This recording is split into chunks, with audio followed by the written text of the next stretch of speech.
4টা পর্যন্ত সময় দিয়েছিলাম ইউসিসি ও শিক্ষা মন্ত্রণালয়কে, তারা সেটা মেনে নেয়নি। তার জন্য আমরা সচিবালয়ে ঘেরাও করছি। আমরা আগে যেটা চেয়েছি আমরা এখনো সেটাই চাচ্ছি। আমাদের দ্বিতীয় ক্যাম্পাসের কাজ সেনাবাহিনীর হাতে হস্তান্তর।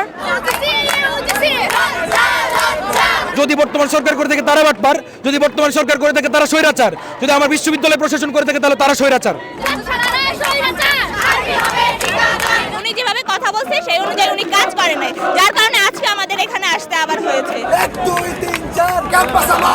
আমাদের ছাত্রদের প্রতিনিধি থাকা সত্ত্বেও এখনো কেন আমাদের এই দাবিগুলা পূরণ হইল না? আমরা আগে যেটা চেয়েছি আমরা এখনো সেটাই চাচ্ছি। আমাদের দ্বিতীয় ক্যাম্পাসের কাজ সেনাবাহিনীর হাতে হস্তান্তর এবং আমাদের যে পুরান ঢাকায় আমাদের কিছু হল আছে যেটা অপরিত্যক্ত বাণী ভবন হল, এই হলগুলো আসলে যদি ঠিকঠাক মতো কাজকর্ম চালানো যায় সেখানে অনেক স্টুডেন্টের আবাসনের ব্যবস্থা হয়ে যাবে। এবং তৃতীয় যে দাবিটা সেটা হলো যারা হল পাবে না এবং দ্বিতীয় ক্যাম্পাস হওয়ার আগ পর্যন্ত আমাদের যে ইউনিভার্সিটিতে স্টুডেন্ট আছে শতকরা 70% স্টুডেন্টকে আমাদের যে হল বা আবাসিক ভাতা সেটা দিতে হবে। এবং এই দাবিটি নিয়ে আমরা এখানে আছি। এখন আর আগের মতো 2 মাস সময় 1 সপ্তাহ সময় সেটাতে আমরা এখন আর বিশ্বাস করছি না। আমাদের দাবি পূরণ না হওয়া পর্যন্ত আমরা এই রাজপথে এখানে এক্সিস্ট করতেছি। এই স্লোগানটা কার জন্য দিচ্ছি জানি না, কেন জানি না বলছি, কারণ আমার সাথে কে বাটপারি করতেছে আমি তো বুঝতেছি না। আমার বিশ্ববিদ্যালয় প্রশাসন নাকি বর্তমান সরকার? যদি বর্তমান সরকার করে থাকে তারা বাটপার, যদি বর্তমান সরকার করে থাকে তারা স্বৈরাচার, যদি আমার বিশ্ববিদ্যালয় প্রশাসন করে থাকে তাহলে তারা স্বৈরাচার। বিশ্ববিদ্যালয় প্রশাসনের কাছে তারা গেলে বলে তারা দায় জানে না। এই সরকারের কাছে আসলে তারা বলে যে বিশ্ববিদ্যালয় প্রশাসন চাইলেই হবে, আবার তাদের কাছে গেলে বলে সরকার চাইলে হবে। আমাদেরকে নিয়ে কি ছেলে খেলা শুরু হয়েছে?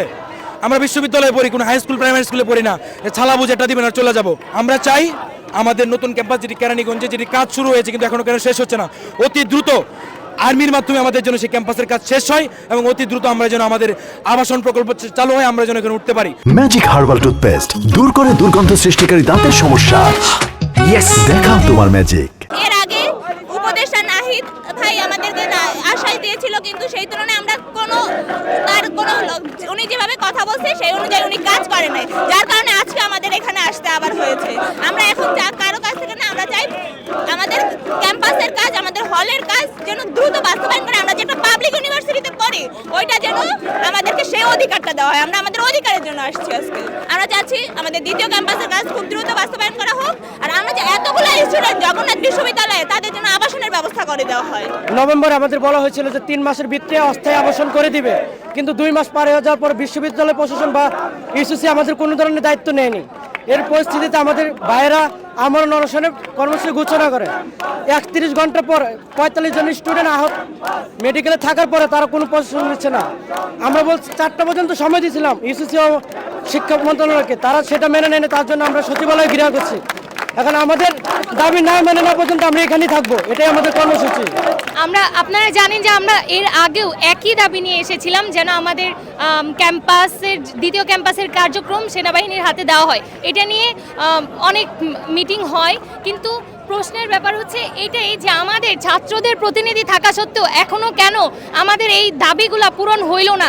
এখনো কেন আমাদের ভাইদেরকে রাজপথে অনশন করতে হচ্ছে? আমাদের আজকে 3টা দাবি নিয়ে আমরা এসেছি।